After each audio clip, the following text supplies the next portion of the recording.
कुछ नया चीज़ आने वाला है। ऐसा कुछ चीज़ है जैसे कि मान लीजिए बाइक में किक स्टार्ट आने वाला है तो 1 साल के आसपास लग सकता है, 2 साल भी लग सकता है। टीएफटी डिस्प्ले आने वाला है, नया डिज़ाइन आने वाला है। इस बाइक का डिमांड जिस लेवल पे चल रहा है, पहला जो क्वेश्चन आ रहा है किक नहीं है इसमें, सर्दियों में परेशानी होगा। ये कोई अलग मोड नहीं है, किसी भी बाइक में कम मिलेगा। ये पावर मोड, इको मोड का कोई मामला नहीं है। इंजन इशू है क्या इसमें? भाई गियर शिफ्टिंग में दिक्कत रही है और इंटेलिको फीचर प्रॉपर वर्क नहीं कर रहा है। तो इंडिगो ये सिस्टम को कैसे ऑफ करे भाई, प्लीज बताओ। ये वाला साइन कैसे ऑफ करे? रेडर में किक स्टार्ट कब आएगी? सेंसर को खोल सकते हो, जो ECU का जैक है वहां से खोल सकते हो। टीवीएस रेडर बाइक में GTI टेक्नोलॉजी है क्या, प्लीज बताओ।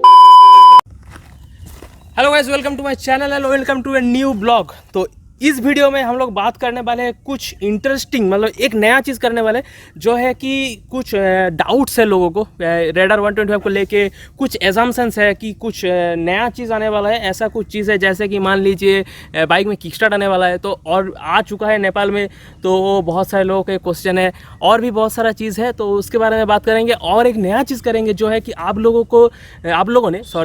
ने जितना भी कमेंट किया है उसका थोड़ा जो इंटरेस्टिंग मुझे लगा है कमेंट्स, जो क्वेश्चंस है इस बाइक को लेके, उसके बारे में बात करेंगे इस वीडियो में। तो आप लोगों का जो स्क्रीनशॉट है मैं डालूंगा, उसका क्वेश्चंस पढ़ूंगा और उसका आंसर्स भी दूंगा इस वीडियो में लाइव। तो ये पहली बार मैं करने जा रहा हूँ, एक नया चीज़ ट्राई करने जा रहा हूँ। तो मुझे लगता है कि इस टाइप से, इस तरह से मैं अगर करूँगा तो आपको अच्छे से पता चल जाएगा इस बाइक पर। ये फाइनल वर्डिक्ट रहेगा इस बाइक का। इस वीडियो को देखने के बाद आपको ऐसा नहीं लगेगा कि हाँ भाई कुछ छूट गया है। तो चलिए शुरू करते हैं इस वीडियो को, और अंत तक बने रहिए। इस वीडियो को अंत तक देखिए और सोचिए समझिए, फिर आपको जो डिसीजन लेना है लीजिए। तो पहले वीडियो को शुरू करते हैं।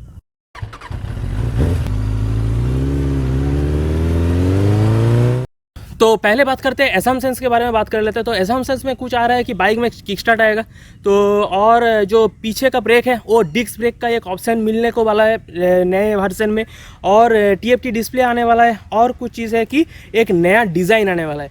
तो पहली बात मैं बता रहा हूँ कि एक चीज़ मैं बता दे रहा हूँ साफ साफ, कुछ नहीं आने वाला है। ऐसा कुछ नहीं होने वाला है। ना तो कोई डिज़ाइन आएगा, ना तो कोई नया मॉडल आएगा जिसपे आपको पीछे वाले रेयर टायर में आपको डिस्क ब्रेक दिया जाएगा। ऐसा कुछ नहीं होने वाला है। किक स्टार्ट भी नहीं आने वाला है। अभी आप लोग पूछोगे कि भाई नेपाल में तो किक स्टार्ट दिया गया है, अभी हम लोगों के इंडिया में क्यों नहीं देगा? TVS इंडिया कंपनी क्यों नहीं देगा? और जो नया डिज़ाइन है, बहुत सारा मैं लीक्स देख रहा हूँ, बहुत सारा वीडियोज़ भी देख रहा हूँ मैं, कोई नया डिज़ाइन नहीं आ रहा है भाई। यही बाइक अभी तक नहीं मिल रहा है। ऐसा अभी तक नहीं हुआ कि ये बाइक बहुत सारा अवेलेबल हो गया है, बहुत सारा सभी को मिल रहा है, बस बुक करो, ऑर्डर करो, आपको मिल जाएगा। ऐसा कुछ नहीं होने वाला है। ऐसा हाल है कि भाई किसी को तो बाइक नहीं मिल रहा है, बाइक ऑर्डर करने से 7-8 महीना पेंडिंग में रह रहा है, वो भी कोई गारंटी नहीं है। तो ऐसा हाल है, तो अभी नया डिज़ाइन कैसे लॉन्च करेगा? यही इतना अवेलेबल नहीं हुआ। ये हुआ पहला पॉइंट। अभी बात करते हैं किक स्टार्ट के बारे में। तो बात करने के लिए कुछ है नहीं, जो जिसको पता होगा उसको पता है कि नेपाल में भाई चल रहा है BS4 और हमारे इंडिया में चल रहा है BS6। तो BS4 में आता है कार्बोरेटर और हमारे BS6 में आता है फ्यूल इंजेक्शन।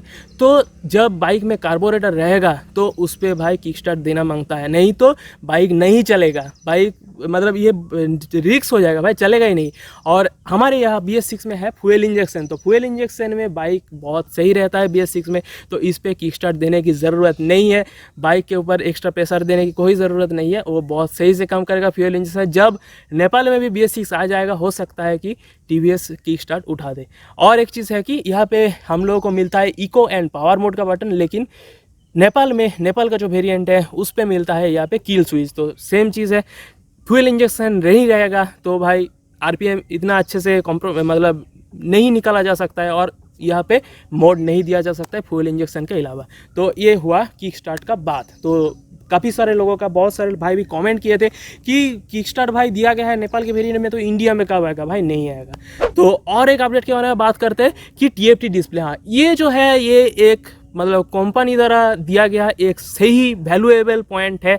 जब बाइक लॉन्च हुआ था तब TFT डिस्प्ले के बारे में बात किया गया था, लेकिन हालत कुछ ऐसा है कि इस बाइक का डिमांड जिस लेवल पे चल रहा है, इस डिस्प्ले जो ये पहला जो लॉन्च था, ऐसा अभी तक इतना ज़्यादा अवेलेबल नहीं हुआ है। तो TFT डिस्प्ले हो सकता है और कुछ दिन टाइम लग जाए, 1 साल के आसपास लग सकता है, 2 साल भी लग सकता है। कोई अभी तक कॉन्फर्मेशन TVS के कंपनी से नहीं आया है कि वो लोग बताया है कि भाई अभी TVS का जो TFT वाला डिस्प्ले वो अभी लॉन्च करे। तो ये एक मतलब क्वेश्चन आप बोल सकते हो, किसी को नहीं पता, लेकिन हाँ ये आएगा। जो कंपनी जब बाइक को लॉन्च लॉन्च किया था तब बताया था, तो हो सकता है ये आएगा। ये एक मतलब बोल सकते हो करेक्ट सोर्स न्यूज़ है, तो ये आएगा कभी ना कभी तो आएगा, लेकिन अभी पॉसिबल नहीं है क्योंकि इतना सारा बाइक अभी अवेलेबल है। ऐसा हो सकता है कि बाइक जब अवेलेबल हो जाएगा इतना ज़्यादा, तो सभी को अगर मिलना चालू हो जाएगा तब TFT वाला अपडेट आ सकता है। तो आप अगर सोच रहे हो कि भाई TFT आने पर लेंगे, तो भाई मैं कहूँगा अगर आपके पास ऐसा नहीं है कि बाइक अभी चाहिए तो पर मत लो, वेट करो। वो लग सकता है भाई 2 साल भी लग सकता है, ऐसा हो सकता है। और अगर नहीं लगता है कि भाई नहीं TFT के लिए बस अभी रुके हुए हैं लेकिन बाइक अभी लेना है, तो भाई छोड़ दो भाई, अभी TFT नहीं आने वाला है, उसको टाइम लगेगा। तो अभी चलते हैं हमारे दूसरे सेगमेंट की तरफ जो है Q&A।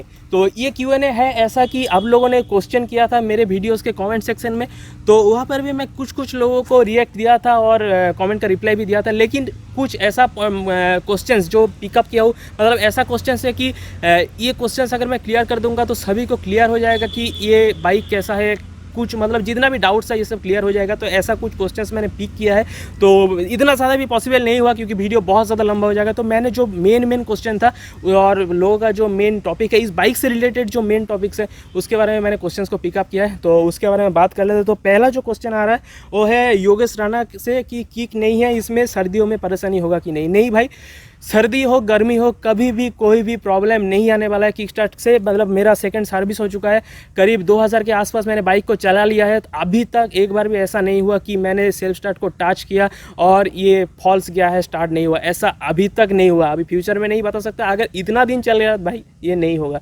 मतलब ऐसा भी हाल हुआ है कि बाइक को मैंने 1 हफ्ता 2 हफ्ता नहीं चलाया है, मैं बाहर रहता हूँ, घर पे नहीं था 1-2 हफ्ते के लिए, तब बाइक पूरा ऑफ था। फिर आके आप एक काम कर सकते हो, मेरे चैनल पे ऑलरेडी प्लेलिस्ट पे वीडियो बनाया हुआ है आफ्टर 1 वीक बाइक स्टार्ट, तो वो देख सकते हो। विंटर के मौसम में भी बनाया हो, मतलब मैंने करके दिखा है कि एक बार टच करने से बस स्टार्ट हो जाएगा, तो ये कोई प्रॉब्लम नहीं है। कुंतल माइती का एक मतलब क्वेश्चन नहीं है, क्वेरी है कि एक बार पावर मोड में 60 to 80 में माइलेज टेस्ट करो। ये मैंने क्यों पिक किया, ये तो क्वेश्चन नहीं है भाई, ये मैंने पिक किया इसीलिए, ये बताने के लिए भाई, ये सभी को डाउट है। मतलब एक दिमाग में एक मतलब गलत फहमी बैठा हुआ है कि भाई इको मोड और पावर मोड इस बाइक का जो है ये कोई अलग मोड नहीं है, ये सिर्फ RPM लिमिट को लिमिट किया गया है। पावर मोड में क्या होता है, RPM लिमिट थोड़ा ज़्यादा होता है, इसीलिए आप टॉप एंड में ज़्यादा मिल सकता है, और इको मोड में RPM लिमिट को थोड़ा कम कर दिया है। तो पावर मोड में भाई माइलेज टेस्ट करने से 60-80 में कोई फ़ायदा नहीं है। 60-80 में बाइक जैसा चलेगा इको मोड में पावर मोड में भी सेम चलेगा। ऐसा नहीं कि पावर मोड में आपका माइलेज कम देगा, ऐसा नहीं है। आप बाइक को पावर मोड में दे के भी फुल चला सकते हो, कोई प्रॉब्लम नहीं है। बस आपका इंटेलिगो जो फीचर है वो काम नहीं करेगा, तो आप पावर मोड में माइलेज कम मिलेगा। आप 100 से ऊपर जा रहे हो, 90 के ऊपर जा रहे हो, तब आपको पावर मोड में माइलेज कम मिलेगा, तो वो किसी भी बाइक में कम मिलेगा। ये पावर मोड इको मोड का कोई मामला नहीं है, ठीक है। तो ये क्लियर करने के लिए मैंने इसको बताया। तो अभी चलते हैं नेक्स्ट क्वेश्चन की तरफ। तो इंजन इशू है क्या इसमें, तो ये शत्रुघ्न शर्मा का क्वेश्चन है, इंजन इशू है क्या इसमें। तो भाई इंजन इशू तो दूर की बात है, एक छोटा सा भी इशू नहीं है। इंजन का इसका जो परफॉर्मेंस है, पावर है, टॉर्क है, पावर प्रोड्यूसिंग जो स्ट्रेटजी है इसका बहुत सही रहता है। ये ऐसा नहीं कि आपको झटका भी देगा और ऐसा नहीं है कि आपको लो फील कराएगा। आप थ्रॉटल तो स्मूथली आपको टेकअप कराएगा, तो ये बहुत सही है, इंजन में कोई इशू नहीं है। ओके, नेक्स्ट विनेश सी का एक क्वेश्चन है कि bro which speed will bike vibration started 70 above any problem RTR very vibration so please reply। तो भाई बात कुछ ऐसा है कि 70 above ऐसा नहीं है कि आप 70 पे जा रहे हो, 80 पे जा रहे हो आपको वाइब्रेशन देगा। बात कुछ ऐसा है, ये जो वाइब्रेशन वाला सीन है ना, ये डिपेंड करता है आपका जो RPM लिमिट है उसके ऊपर। आप मान लीजिए 5th गियर पे हो और आप चला रहे हो 4000 RPM के आसपास, तो आपको ऐसा फील नहीं होगा कि भाई बाइक में वाइब्रेशन आ रहा है। लेकिन मान लीजिए आप 3rd गियर पे हो, आप जा रहे हो 7000 6000 RPM के ऊपर जा रहे हो, तो आप बाइक पे वाइब्रेशन आएगा, बहुत ज़्यादा आएगा। और ऐसा भी है कि आप 5th गियर पे टॉप एंड में जा रहे हो तब भी वाइब्रेशन आएगा। तो ये मैटर करता है स्पीड के ऊपर नहीं, ये मैटर करता है RPM लिमिट के ऊपर। आप जितना ज़्यादा RPM पे जाओगे उतना ज़्यादा वाइब्रेशन आएगा। इसके ऊपर एक मैंने स्पेशल वीडियो बनाया गया है, तो आपको प्लेलिस्ट में मिल जाएगा, चैनल पे जाकर आप वॉच कर सकते हो। नेक्स्ट वीडियो है माइलेज कितना है इको मोड में और स्पोर्ट्स मोड में कितना है, डिफरेंस बताओ। भाई स्पोर्ट्स मोड और इको मोड जो है, इको और पावर मोड मैंने जो पहले बता दिया है वो एक बार क्लियर कर दे रहा हूँ और फिर से कि इको मोड और पावर मोड में कुछ डिफरेंस नहीं है। माइलेज का माइलेज सेम रहेगा, डिफरेंस है आप कैसे बाइक को चला रहे हो उस पर। तो ये जो पावर मोड इस पर दिया गया है ये RPM लिमिट है बस, और कुछ नहीं है, पावर का कुछ डिफरेंस नहीं आता है। और ये जो क्वेश्चन था ये था निखिल भरगेस का, ठीक है, तो नाम लेना मैं भूल गया तो ले लिया। कॉस्मोरा का एक क्वेश्चन है कि भाई गियर शिफ्टिंग में दिक्कत रही है और इंटेलिको फीचर प्रॉपर वर्क नहीं कर रहा है। भाई अभी तक मैं एक चीज़ भी बता रहा हूँ, गियर शिफ्टिंग में बाद में आ रहा हूँ, तो इंटेलिको फीचर में मेरे को अभी तक कोई प्रॉब्लम नहीं आया है। इंटेलिको फीचर मेरे को मतलब ऐसा मैंने रिव्यू में भी बताया गया है कि ऐसा किसी किसी को हो रहा है कि ट्रैफिक में रुक रहा है, फिर स्टार्ट करने टाइम स्टार्ट नहीं हो रहा है, फॉल्स हो रहा है। तो भाई मैं एक चीज़ बताऊंगा, ये आप देख सकते हो कि आपका जो टाइमिंग है उस पर प्रॉब्लम हो सकता है। मेरे को अभी तक इंटेलिको के स्टार्ट ऑफ होना और स्टार्ट होने में कोई भी दिक्कत नहीं हुआ है, तो ये मैं क्लियर कर रहा हूँ। और गियर शिफ्टिंग, हाँ भाई गियर शिफ्टिंग में थोड़ा सा प्रॉब्लम था, तो कुछ बाइक के ऊपर डिपेंड करता है। मान लीजिए फास्ट गियर में कभी कभी प्रॉब्लम करता है, आपको थोड़ा सा बाइक आगे पीछे करना पड़ता है तब फास्ट गियर लगता है। और नॉर्मली एक्चुअली ये बहुत सारे बाइक के साथ होता है, गियर जो फास्ट गियर है वो आपको चेन को लॉक करने से थोड़ा सा आगे पीछे करना पड़ता है। ये आज नहीं बराबर हो जा रहा है किसी भी गियर बाइक में, ये थोड़ा सा आगे पीछे आपको गियर डाउन है आप करने में, आप रुके हुए हो तब करना पड़ता है, तो ये प्रॉब्लम नहीं कह सकते। और गियर शिफ्टिंग भाई मेरे को कोई प्रॉब्लम नहीं हुआ है, सीरियसली कहूँ तो मेरे को कोई प्रॉब्लम नहीं हुआ है। हाँ ये हुआ था कि बाइक में मेरा जो गियर शिफ्टिंग इंडिकेटर था डिस्प्ले में वो प्रॉब्लम था, लेकिन अभी वो चेंज हो गया। तो वो वीडियो आप देख सकते हो, मेरा जो सेकंड सर्विस का वीडियो है या फिर ownership review after second service, वो वाला वीडियो देख सकते हो, उस पर मैंने खुल के बताया हुआ है, तो उस वीडियो को एक बार वॉच कर सकते हो। तो नेक्स्ट क्वेश्चन है टीवीएस राइडर्स का। अच्छा ये तो भाई का नाम नहीं है, ये तो बाइक का ही नाम दे दिया। तो भाई इसका क्वेश्चन है कि भाई विंटर में कैसे होगा, किक स्टार्ट नहीं है, अगर 1 वीक के बाद स्टार्ट। तो भाई इसका मैंने वीडियो बना दिया है, तो भाई ने बोला है वीडियो बना दे, भाई वीडियो मैंने बना दिया है, ठीक है। तो वीडियो चैनल पे आपको मिल जाएगा, शायद आपने देख लिया होगा अगर आप मेरे चैनल को फॉलो करते हो, और अगर नहीं करते हो तो मैं बता रहा हूँ इसको बना दिया गया। और आंसर भी दे देता हूँ, हाँ भाई कोई प्रॉब्लम नहीं होगा, मैंने पहले भी बताया कि 1 वीक हो 2 वीक हो प्रॉब्लम नहीं होगा। हाँ लेकिन ऐसा है कि इंजन ऑयल जो है आप अगर बाइक को स्टार्ट नहीं करोगे वो नीचे बैठा हुआ रहता है, तो आप ये काम कर सकते हो, आप चलाओ या नहीं चलाओ, बाइक को स्टार्ट करना मैंडेटरी नहीं कह सकते, लेकिन हाँ कर दोगे तो बाइक अच्छा रहेगा, इंजन अच्छा रहेगा, तो ये आपके ऊपर है। ये तो सही चीज़ है, आप अगर किसी चीज़ को मेंटेन करोगे, आप सही से चलाओगे तो सही रहेगा, तो ये तो सिंपल लॉजिक है। तो नेक्स्ट क्वेश्चन जो है वो है दिगंबर राव के तरफ से। तो उन्होंने बोला है कि ये मतलब ये बहुत सारे के हैं, लेकिन इन्हों का मैंने कमेंट मेरे को फ्रंट में दिखा तो ये मैं पिक किया। हाँ तो इन्हीं को ये सिस्टम को कैसे ऑफ करे भाई प्लीज़ बताओ, ये वाला साइन कैसे ऑफ करे। तो भाई ये ऑफ तो नहीं कर सकते हो, ये इको मोड में ये फीचर दिया ही गया है कि भाई ये काम करे। आप ये काम कर सकते हो कि बाइक को पावर मोड में चलाओ, तो ये आपका जो फीचर है ये आपको डिस्टर्ब नहीं करेगा, पावर मोड में वो सेंसर ऑफ हो जाता है। और ये आप सोचो कि भाई पावर मोड में तो माइलेज नहीं मिलेगा, माइलेज कम मिलेगा, ऐसा नहीं है, मैंने बता ही दिया है। Power mode eco mode same है, आप जैसे नॉर्मली चला रहे हो इको मोड में ऐसे पावर मोड में चलाओ, आपको ये सेंसर कोई भी प्रॉब्लम नहीं देगा। हाँ देखिए अभी सेंसर को ऑफ नहीं कर सकते ये तो नहीं है, आप सेंसर को खोल सकते हो, जो ECU का जैक है वहाँ से खोल सकते हो, लेकिन भाई क्यों दिक्कत करना है, भाई बाइक अच्छा खासा है, क्यों इस पर छोड़ दो, ठीक है। आप अगर प्रॉब्लम हो रहा है, आपको ये फीचर अच्छा नहीं लगा, आप पावर मोड में चलाओ, बाइक बिंदास चलेगा, कोई प्रॉब्लम नहीं होगा। तो अभी नेक्स्ट क्वेश्चन है प्रतीश भाई की तरफ से। इन्होंने कहा है कि रेडर में किक स्टार्ट कब आएगी, मैंने पहले ही क्लियर कर दिया कभी नहीं आएगी। तो ये जो है नेपाल में आया है, वो वहाँ पे BS4 चलता है, कार्बोरेटर चलता है, तो इसीलिए किक स्टार्ट दिया गया है। इंडिया में नहीं आएगी फ्यूल इंजेक्शन में। भाई किक स्टार्ट छोड़ दो, ज़माना बदल रहा है, बाइक इतना एडवांस हो गया है, क्यों किक स्टार्ट लेना है भाई, छोड़ो, ये सही से काम करेगा। कंपनी बनाया ना, वो सोच के बनाए, इंजीनियर ऐसे बैठे नहीं है, ठीक है, वो सोच के बनाए, किक स्टार्ट नहीं आएगी। अगर कोई प्रॉब्लम होता है तो वो भाई कंपनी का प्रॉब्लम है, मेरा नहीं है, ठीक है। किक स्टार्ट नहीं आएगी भाई इस बाइक में, फ्यूल इंजेक्शन में अभी किक स्टार्ट हर बाइक से ही उठा दिया जाएगा, तो ये नहीं है, ठीक है। तो इसको अभी छोड़ना पड़ेगा, इसको छोड़ना, पीछे छोड़ो इसको। So next question from Partho Ghosh. तो इन्होंने कहा है कि भाई लॉन्ग राइड में कैमन परफॉर्मेंस है बाइकर, व्हाट्स योर एक्सपीरियंस। तो लॉन्ग राइड पे कैसा परफॉर्मेंस है इन्होंने ये पूछा है। भाई लॉन्ग राइड पे सही एक्सपीरियंस है, क्योंकि मैंने इतना ज़्यादा भी तो नहीं किया है, लेकिन हाँ 100 किलोमीटर के ऊपर चला है, और 100 किलोमीटर मैं जब कर लेता हूँ ना तो इससे पता चल जाता है, आप अगर कहीं जा रहे हो लॉन्ग टूर पे, मान लो 500, 600, 1000 किलोमीटर, तो क्या होगा, आप देखिए कंटिन्यू तो नहीं जाओगे, 100 किलोमीटर 150 किलोमीटर के बाद ब्रेक तो लेना ही है आपको, उससे पहले ही ले लोगे, मुझे पता है। क्योंकि देखिए ब्रेक लेना ये इस बाइक पे नहीं, सभी बाइक पे ब्रेक लेना सही रहता है, इससे सेहत भी अच्छा रहता है और आपको थोड़ा रिफ्रेशमेंट भी मिलता है। तो हाँ 100 किलोमीटर आप आराम से इस पे जा सकते हो, क्रूज कर सकते हो, हाईवे पे सही रास्ता रहा तो ऐसे प्रॉब्लम नहीं है। हाँ अगर आप नए खरीद रहे हो तो थोड़ा सा आपको पोजीशन में प्रॉब्लम होगा, ये थोड़ा सा एग्रेसिव है, तो इस पर आपको कंधे में या हाथ पे थोड़ा सा, पाम्स पे थोड़ा सा दर्द हो सकता है, लेकिन आप चलाते चलाते ये आपको हो जाएगा, कोई प्रॉब्लम नहीं होगा। और लॉन्ग राइड पे कोई प्रॉब्लम नहीं, एक्सपीरियंस बहुत सही है इसका। क्यों सही है, क्योंकि इसका परफॉर्मेंस सही है भाई, परफॉर्मेंस जिस बाइक में अच्छा मिलेगा लॉन्ग राइड पे जाने पे कोई प्रॉब्लम नहीं होगा, हाईवे पे जाने पे कोई प्रॉब्लम नहीं होगा। तो ये no problem in experience of performance, ठीक है, परफॉर्मेंस से कोई प्रॉब्लम नहीं है।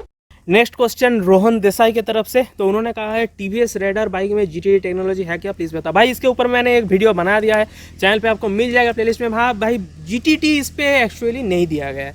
देखिए मैंने उस वीडियो में बताया जीटीटी कंपनी की तरफ से कोई भी ऐसा इंट्रोड्यूस नहीं किया गया है कि भाई इस पे जीटीटी है। जिस पे जीटीटी दिया जाता है वो कंपनी की तरफ से बताया जाता है, जैसे मान लीजिए 164B 204B RR310 इस पे दिया गया है, लेकिन भाई इस पे जीटीटी नहीं दिया गया। अभी मैंने वीडियो पे ये भी दिखाया कि बाइक चल रहा है, फिर ये कैसे कम कर रहा है। भाई ये जो है ये नॉर्मल जो बाइक है ना, बाइक जब स्टैंड में रहता है मतलब खड़ा हुआ रहता है तब भी इसका एक आइडियल आरपीएम रहता है, जो रहता है 1200 या फिर 1500 के आसपास रहता है, 1600 के आसपास।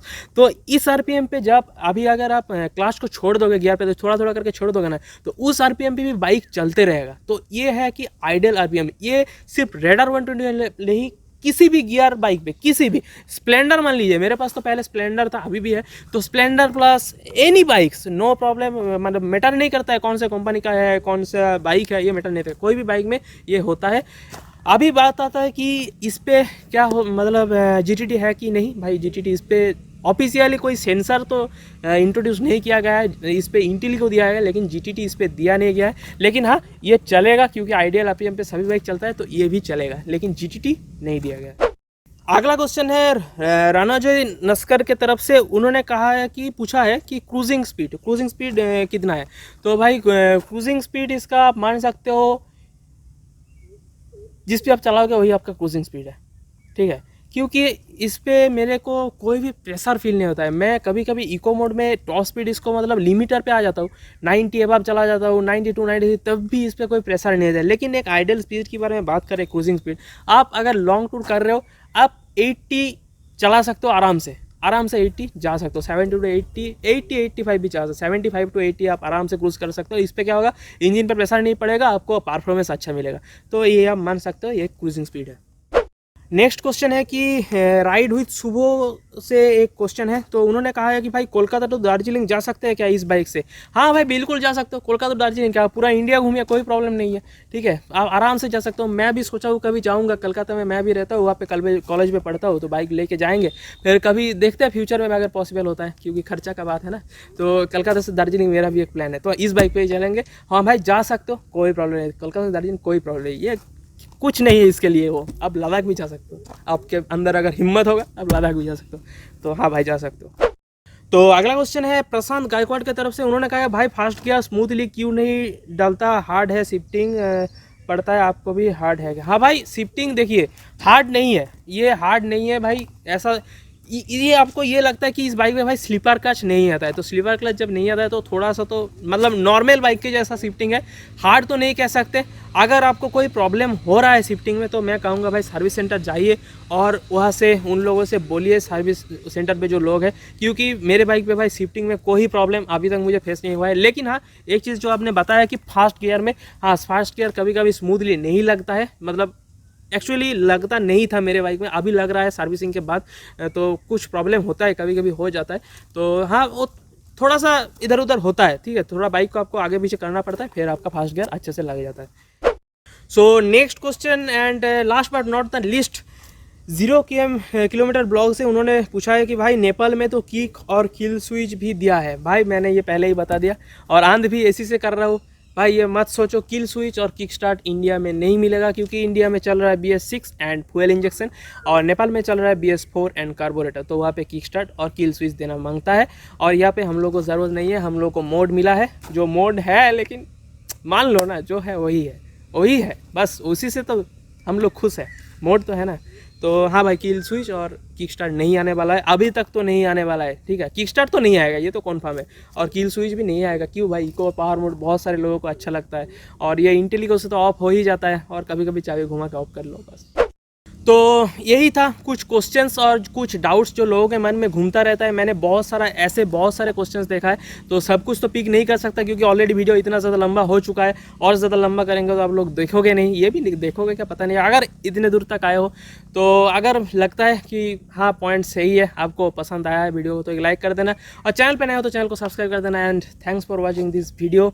तो आशा करते हैं आपको रेडर 125 का जो जितना भी डाउट्स था, जितना भी क्वेश्चंस था, और बाइक के बारे में जितना भी सवाल था, सब कुछ आपको क्लियर हो चुका होगा।